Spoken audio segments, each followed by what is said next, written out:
हर हर महादेव। कभी आपने ध्यान दिया है कि जिस भगवान के चरणों में पूरी सृष्टि है, वही भगवान अपने शरीर पर गहने नहीं बल्कि चिता की राख लगाते हैं। जहां दूसरे देवताओं के मंदिर में फूल, इत्र और चंदन चढ़ता है, वहीं भगवान शिव को भस्म प्रिय है। और सिर्फ इतना ही नहीं, रहने के लिए उन्होंने महल नहीं चुना, शमशान चुना। अब सवाल ये है कि आखिर ऐसा क्यों? क्या इसके पीछे कोई गहरी घटना है? क्या कोई ऐसी सीख छुपी है जिसे हम आज भी समझ नहीं पाए? और क्या इसी वजह से उज्जैन के महाकाल मंदिर में आज भी भस्म से आरती होती है? आज हम इसी रहस्य को विस्तार में समझेंगे, एक ऐसी घटना के जरिए जिसने शिव की जीवन की दिशा बदल दी। बहुत पुराने समय की बात है कि राजा दक्ष, जो माता सती के पिता थे, उन्होंने एक बहुत बड़ा यज्ञ करवाया। राजा दक्ष एक प्रभावशाली राजा थे और उन्हें अपने पद और सम्मान पर बहुत गर्व था।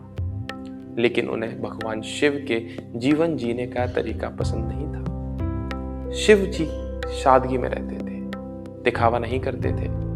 दक्ष को यह सब अच्छा नहीं लगता था। इसी कारण उन्होंने यज्ञ में सभी देवताओं को बुलाया, लेकिन शिव जी को नहीं बुलाया। जब माता सती को यह पता चला कि उनके पिता के घर में एक भव्य यज्ञ का आयोजन है और उनको निमंत्रण नहीं है, तो यह जानकर उनको बहुत दुख हुआ।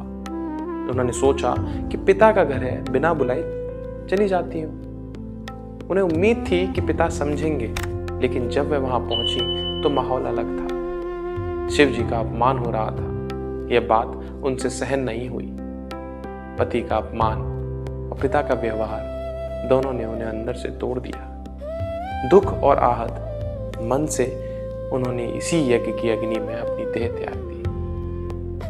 जब भगवान शिव को यह समाचार मिला तो उनका दुख बहुत गहरा था। वह सती के शरीर को उठाकर भटकने लगे।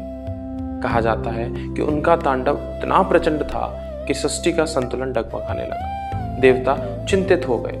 अगर शिव जी का यह दुख और तांडव चलता रहा तो सृष्टि को नुकसान हो सकता है। तब सभी देवता भगवान विष्णु के पास गए। भगवान विष्णु ने स्थिति को समझा। उन्होंने देखा कि शिव जी का दुख सती के शरीर से जुड़े मोह के कारण और बढ़ रहा है। तब तक यह मोह कम नहीं होगा, शिव जी शांत नहीं होंगे। इसलिए विष्णु जी ने सुदर्शन चक्र चलाया। उन्होंने सती के शरीर का खंड खंड कर दिया।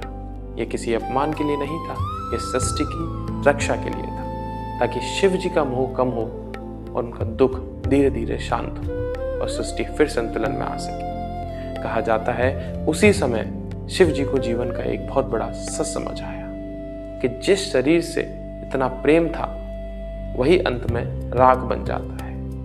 इस गहरी अनुभूति के बाद शिव जी शमशान पहुंचे। वहां चिता की राख उठाई और अपने शरीर पर लगा ली। यह सिर्फ दुख दिखाने के लिए नहीं था, यह जीवन की सच्चाई को स्वीकार करने का प्रतीक था। उन्हें समझ आ गया कि शरीर अस्थायी है, आज है कल नहीं रहेगा, लेकिन आत्मा स्थायी है। तभी से शिव जी भस्म धारण करने लगे। ये उनके वैराग्य, सच्चाई और अहंकार से दूर रहने का संकेत बन गया। इसी अनुभव के बाद शिव जी ने शमशान को अपना निवास भी बना लिया, क्योंकि शमशान वह जगह है जहां इंसान का घमंड अपने आप खत्म हो जाता है। वहां ना कोई अमीर होता है, न गरीब, न ऊंच नीच का भेद रहता है। सिर्फ एक सच्चाई रहती है, जीवन अस्थायी है।